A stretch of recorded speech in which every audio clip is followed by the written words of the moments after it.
Welcome to my podcast, asking the question, if not now, when? This is Cindy Brown, and thank you for joining me today. For more information, visit me at ifnotnowwhen.best.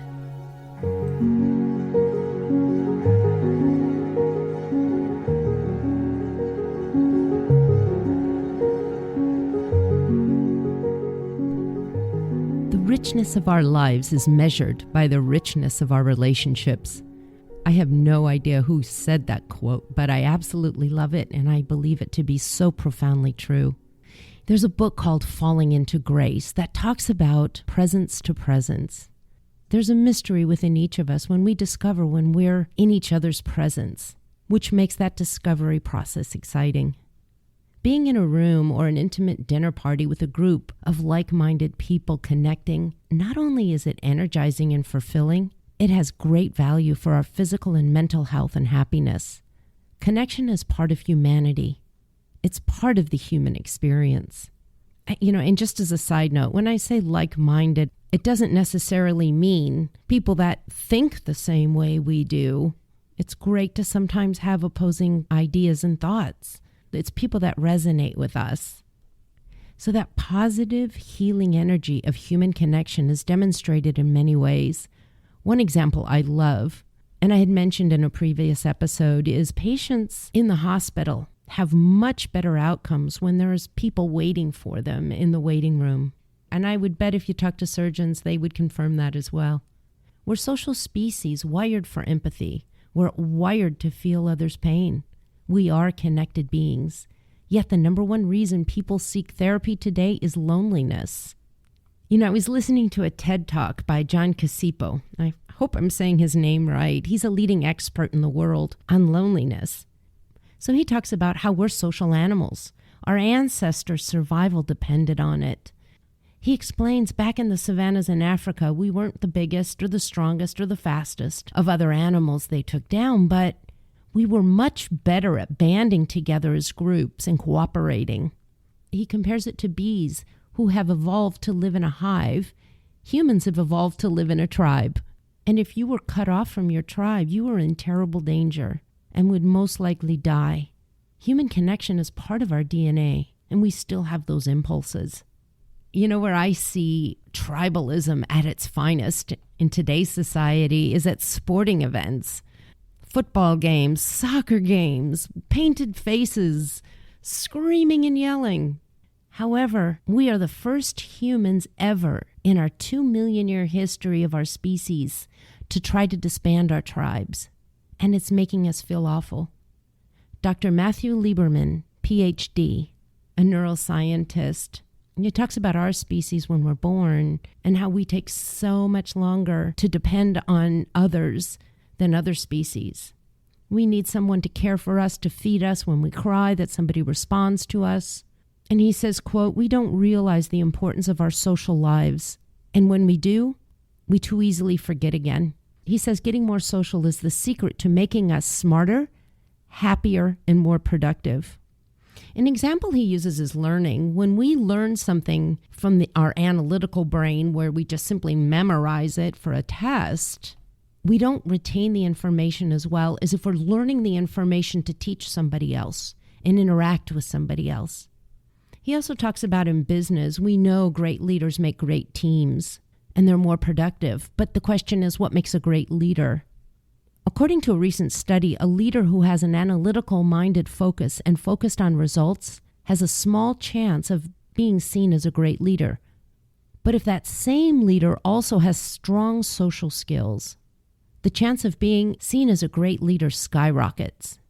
When we work as a team and connected, it's proven that all work amongst the team complements each other, complements strengths and weaknesses.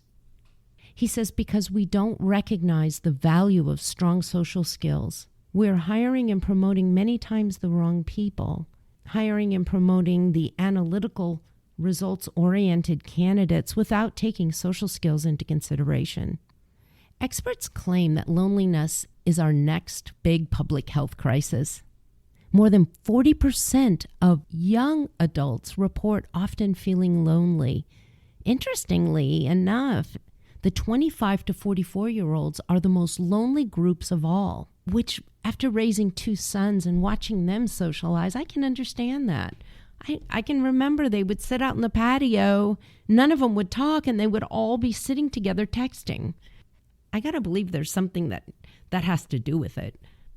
So low levels of social connection are associated with declines in physical and psychological health, as well as a higher likelihood of antisocial behavior that leads to further isolation. Isolation and loneliness is the number one cause of depression. According to Professor Adrian Franklin, Loneliness Academy, there's even an Academy of Loneliness. Loneliness is just as risky as other risky behaviors such as smoking, not exercising, obesity, or alcoholism. He explains that loneliness is not necessarily not having a lot of people in your life, but rather loneliness is when people lack high quality, meaningful, and strong relationships. And also if they've lost a sense of belonging to something. It could be family, it could be a workplace. He explains when his patients are seriously lonely, they feel like they've been locked out of their own lives. They've become invisible. No one saw them anymore, and they start to withdraw and start to become depressed, and then they become sick. There are a series of things you can do to help with loneliness. What I found very interesting is women take advantage of all of them. Men rarely take advantage of any of them. You know, it's been my personal experience watching my parents' friends as couples, and it seems that within the couple, if the woman dies first, the man dies shortly after that. But it's not the case the other way around. It seemed to be more common that the women had a circle of friends to lean on, whereas the men, not so much. You know, in a world today that is so connected, the irony is we're lonelier than ever before. Social media like Skype and FaceTime are all wonderful tools to stay connected, but we didn't evolve to talk to each other through a screen. That in-person interconnection is important for our well-being. You know, I listened to an interview with Johann Hari. He's an author and journalist, and he uses the analogy of porn. You can masturbate looking at a computer screen, but it's not the same as human touch. We've evolved for human connection. The definition of social connection is the experience of feeling close and connected to others. It involves feeling loved, cared for, and valued, and forms the basis for interpersonal relationships.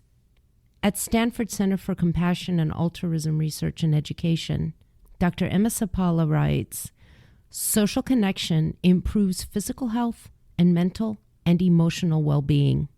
We all think we know how to take care of ourselves, eating our veggies, working out, and trying to get enough sleep. But how many of us know that social connection is just as crucial?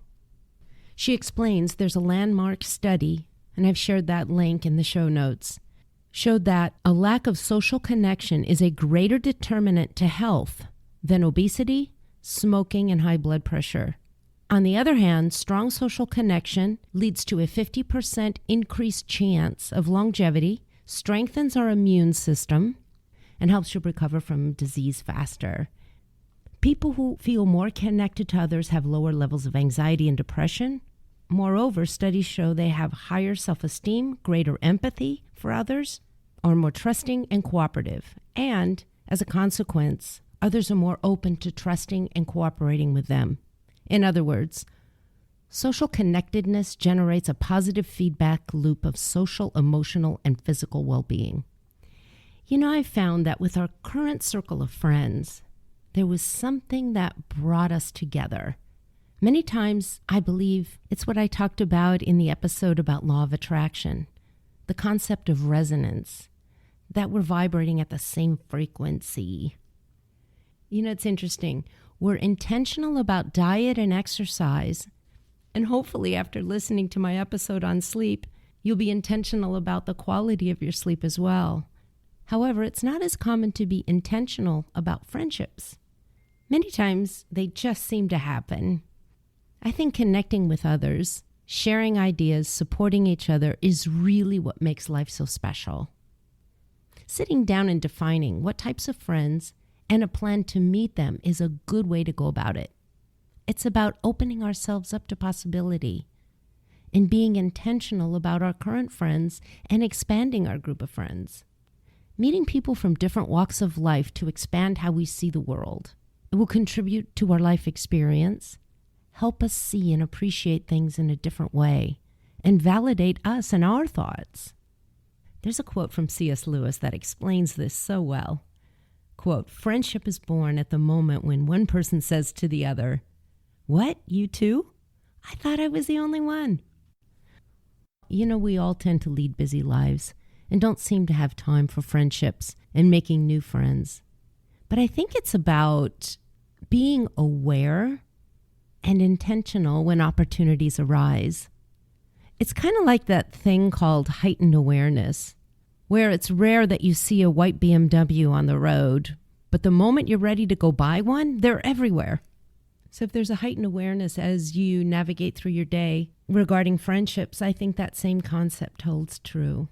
Shonda Rhimes, the writer and executive producer of Grey's Anatomy, Private Practice, Scandal, and How to Get Away with Murder. I think she owned Thursday Night TV. But anyway, in assessing her life, she wrote the book, The Year of Yes. In her book, she talks about how she would always say no to most every invitation or opportunity and made a commitment to say yes for 1 year. She attended events she was invited to and got involved, and she ended up having a transformational year. James Altucher, an American author and podcaster, conversely wrote a book on how to say no to take control of our lives by not overcommitting. You know, I think it's about taking a step back and take a look at how we want to spend the rest of our lives, what's important to us, and what's not that important. You know, I'm not sure, but I think it was Kanye West that said, "Money isn't everything until you don't have it." It's been measured over and over again that once you have enough money to meet your needs, the incremental income after that doesn't equate to incremental happiness. The richness of our relationships does measure incrementally to our happiness. Compassion, empathy, love, and caring for others and being cared for is what increases happiness, health, and a sense that we matter.